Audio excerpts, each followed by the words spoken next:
Всем привет, и это новая серия сюжета «Цепи судьбы». Спасибо этим чувакам за поддержку, спасибо вам за актив, хотя можно на самом деле было и получше. Надеюсь, в этот раз вы исправитесь. Давайте постараемся набрать здесь 200 лайков и 100 комментариев. Думаю, этого хватит для того, чтобы я приступил к озвучке новой серии. Но это «Цепи судьбы» 44-я часть. Поехали.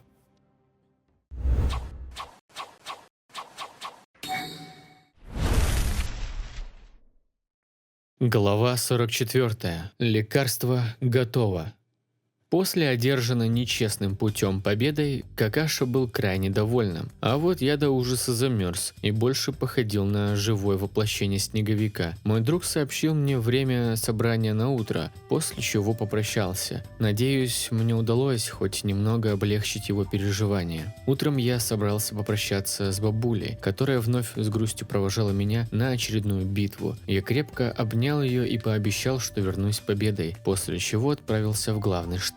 На утренних улицах по-прежнему было удивительно пусто. Казалось, будто бы вся деревня готовилась к этой битве. Встреча была назначена в зале заседаний на 7 утра. Прибыв к резиденции, я увидел огромное количество членов Анбу. Они устремили на меня свой взгляд сквозь свои причудливые маски. Я остановился, ожидая их действий. Один из элитных шиноби подошел ко мне и проговорил: «Капитан Учиха, вас уже ожидают, проходите». «Благодарю, сегодня вас и правда много?» Ответа на мою сторону не последовало. Член Анбу быстро растворился, как и его товарищи. Видимо, этой миссии дают наивысший приоритет, раз у главного штаба повысили количество охраны. Так или иначе, я вошел внутрь. Штаб уже вовсю работал. Люди метались туда-сюда, перенося бумаги из кабинета в кабинет. Шиноби разных уровней в полголоса обсуждали технику и взаимоотношения между отрядами. Увидев меня, многие приветливо кивали, что невольно заставляло чувствовать себя важным членом нашей братьи. Наконец я пробился через толпу и смог подняться на второй этаж, где, к своему удивлению, увидел сенсей и Рин. Они весело о чем-то переговаривались, будто бы не замечая воцарившегося вокруг напряжения. Заметив меня, Рин весело махнул рукой. Я подошел к ним, почтительно склоняя голову перед учителем. «Минато-сенсей, рад вас видеть». «Я тоже, Обита», — улыбаясь, ответил он, по привычке положив мне руку на плечо. «Хорошо, что с тобой все в порядке. Ты так сильно вырос и, кажется, немного оброс. Впрочем, выглядит неплохо». Я усмехнулся, гордливо смотря на Рин, которая планировала срезать мои отросшие волосы. «Простите, что не сообщил о своем прибытии. Возникли некоторые дела». «Он вчера весь вечер уплетал еду в одной кафешке», — тихо прошептала Рин. «Рин, тихо!» Сенсей звонко засмеялся, потрепав мои волосы, и добавил: «Как же замечательно, что ты все еще не потерял своего добродушия, Обита». И я прищурился и глянул на Рин, которая сложила ладошки в знак извинения. Вот как на нее обижаться?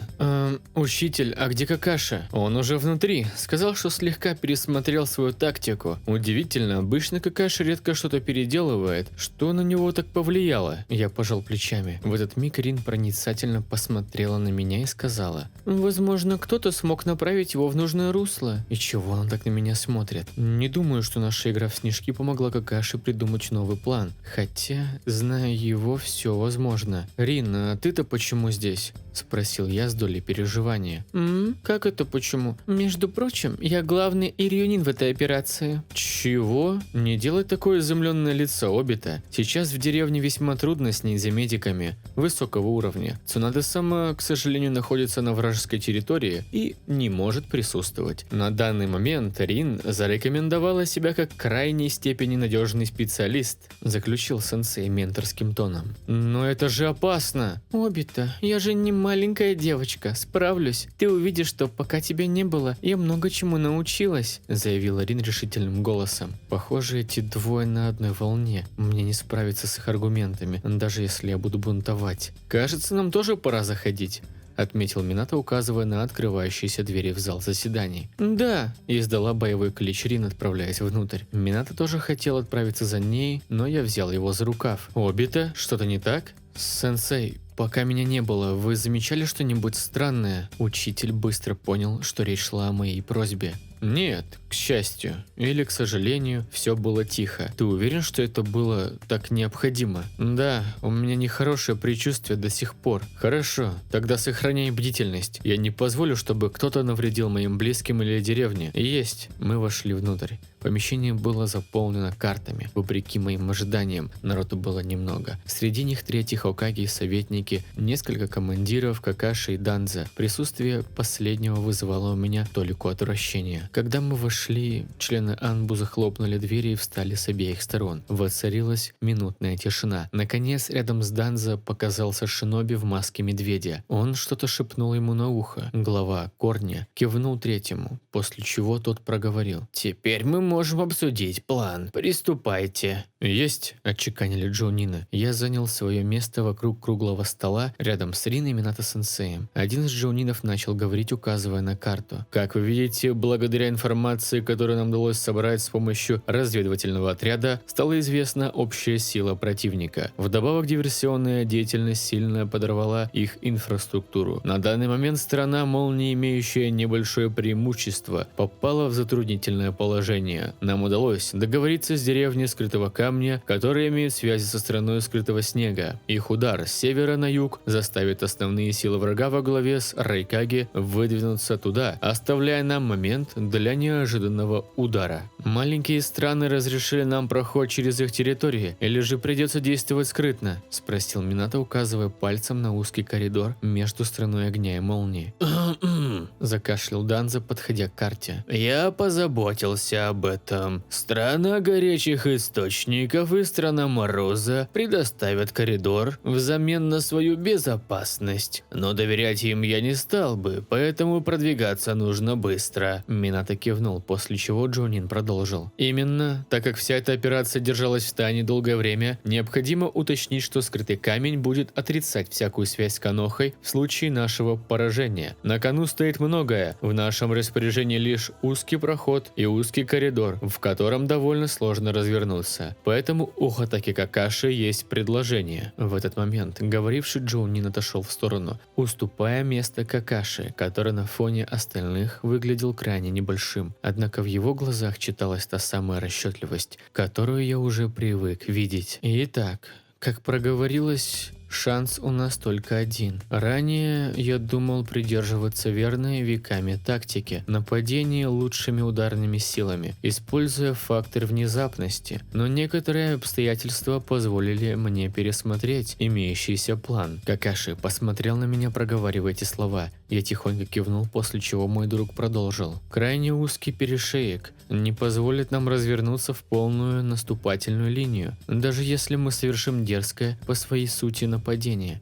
то продвинуться далеко не удастся. Я на своем опыте убедился, как коварна и непредсказуема горная местность на территории страны молний. Нам будет крайне сложно выбить оттуда бойцов Скрытого Облака. При этом мы потеряем драгоценное время. Поэтому я решил, что атака будет совершена с нескольких направлений сразу». Тут же пошли перешептывания среди командиров. Один из джоунинов выступил вперед и обратился к Какаши. «Но тогда мы потеряем боевой потенциал. Центральная группировка должна быть априори сильнее». «Это так», – выдохнув, подтвердил Какаши. «Но в данном случае брать мы будем не числом, а умениями. Я предлагаю разделить нашу армию на 3 группы – западную, восточную и центральную». Последовал второй поток переговоров, но третий поднял руку вверх и проговорил. «Продолжай, Какаши». «Слушаюсь». Я уже взял на себя смелость и присутствовал на брифинге с представителями крупнейших кланов, такими как Хьюга, Яманака, Нара, Акимичи, Абурами и Учиха. После обсуждения этой тактики мы пришли к соглашению. В группах Запад и Восток будут представители Хьюга, Нара, Акимичи и Абурами. Они совершают атаки с флангов, пересекая местность по воде. Благодаря сенсорным способностям Хьюги и Абурами, а также тактическому потенциалу Нары, им удастся вклинуться в оборону противника. Тем самым враг не будет знать, где же находится основной костяк наших войск. В то же время в группу центральной армии войдет клан Учиха и остальные. После упоминания о моем клане послышалось легкое недовольство.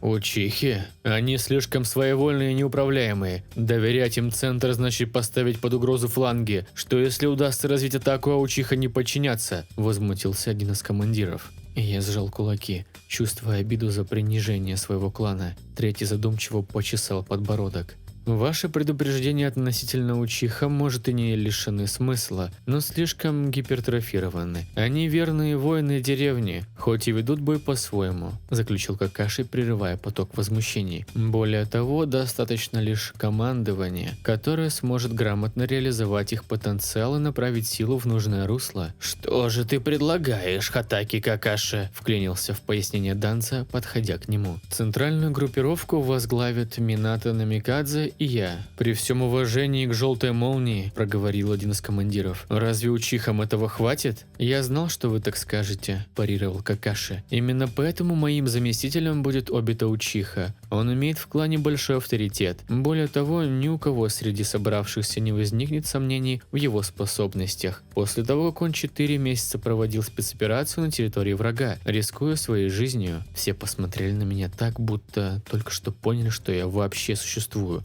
Командиры отвели взгляд в сторону, стыдясь пересечься с моим. Они понимали, что таким недоверием буквально плюют в лицо и мне, говоря плохо об Учихах. Я увидел, как Данза усмехнулся, глядя на эту картину. Кажется, он был впечатлен тем, как Какаши ловко защитился от претензий.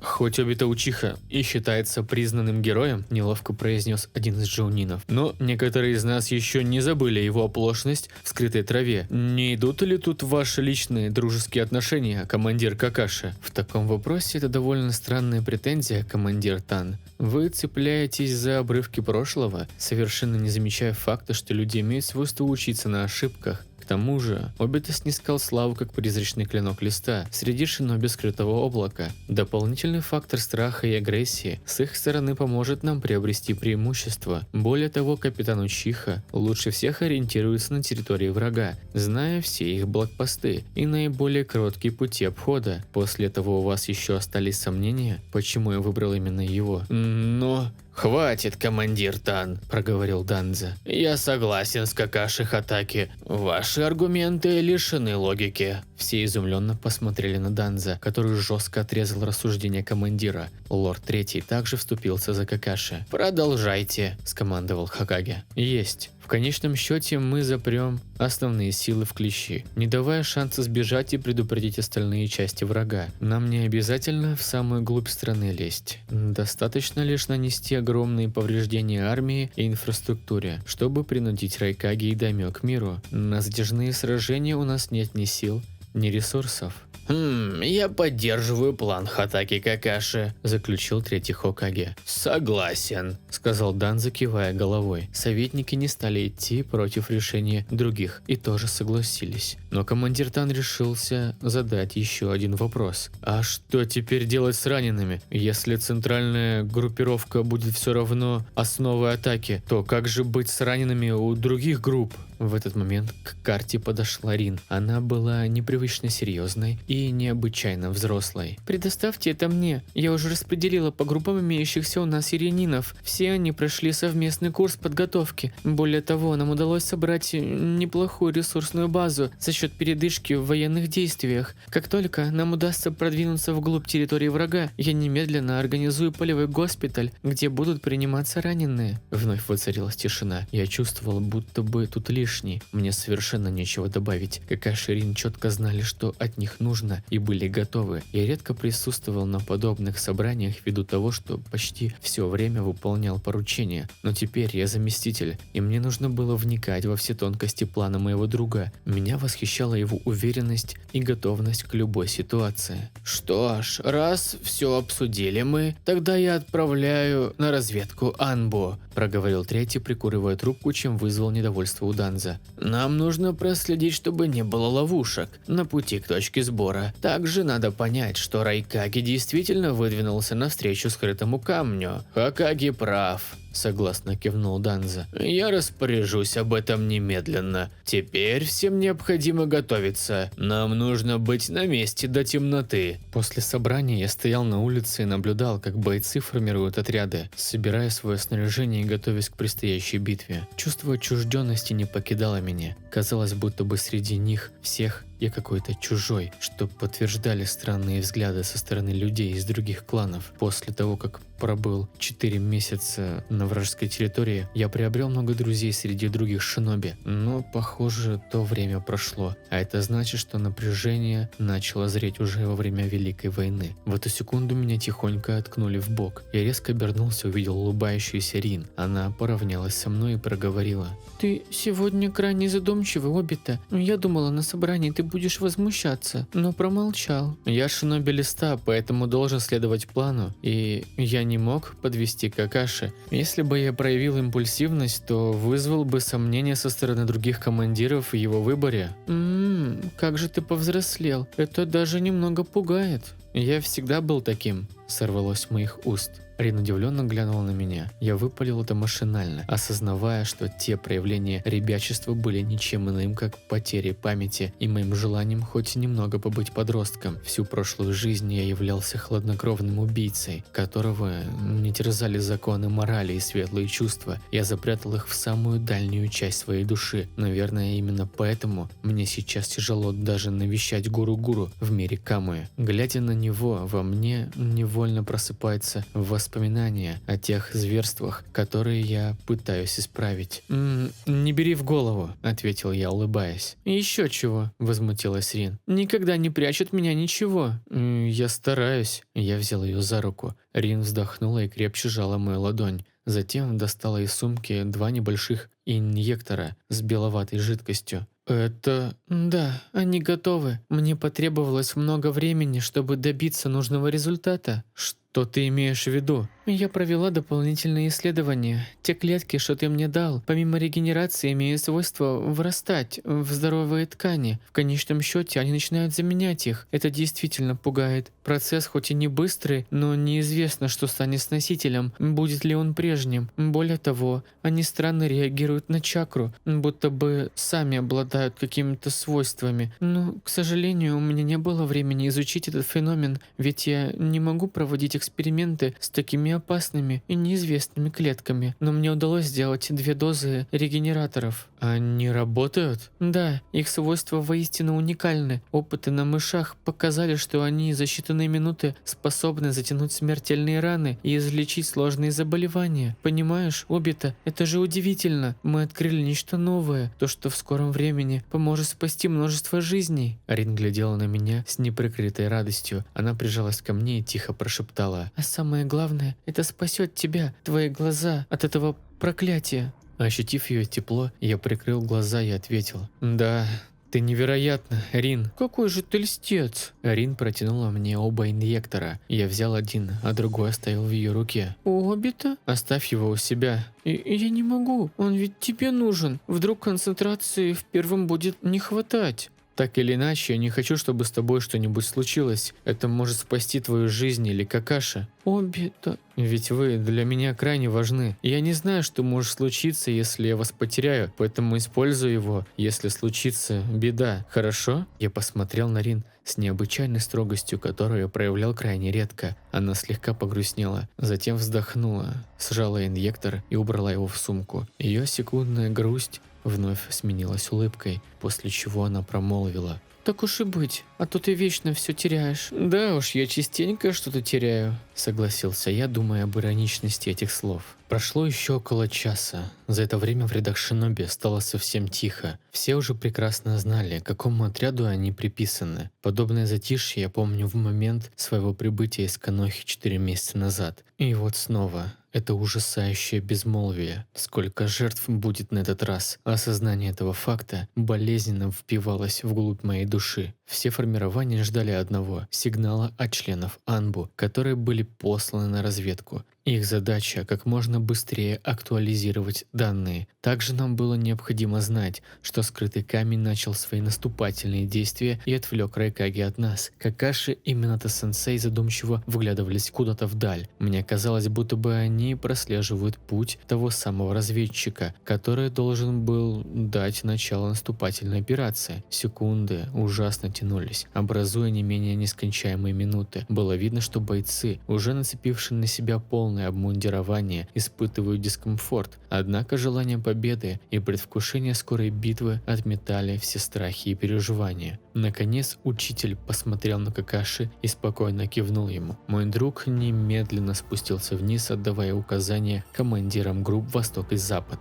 Через несколько минут прибыл член Анбу. Он тяжело дышал, держа в руке карту, на которой были отмечены позиции противника. Я посмотрел на все это со стороны, ощущая, что все действия сейчас как будто бы проходят мимо меня. На удивление я совершенно спокоен, даже можно сказать холоден. Короткий брифинг закончился, и командиры, забрав свои группы, двинулись каждый в свою сторону. Я видел, как представители разных именитых кланов слились в два больших потока и понеслись через массивные леса страны огня. Минато и Какаши громко скомандовали общий сбор и повели всех вперед. Мои ноги машинально двинулись, поддаваясь общему ритму. Однако я совершенно не видел Учиха, которые должны были атаковать центральные позиции врага вместе с нами. Я нагнал Какаши и, глядя на него, обеспокоенно спросил: «Я нигде не вижу клан Учиха. Разве они не должны были стать главной ударной силой?» «Должны. Но командование посчитало рискованным вести Учиха в общих рядах с остальными шиноби». «А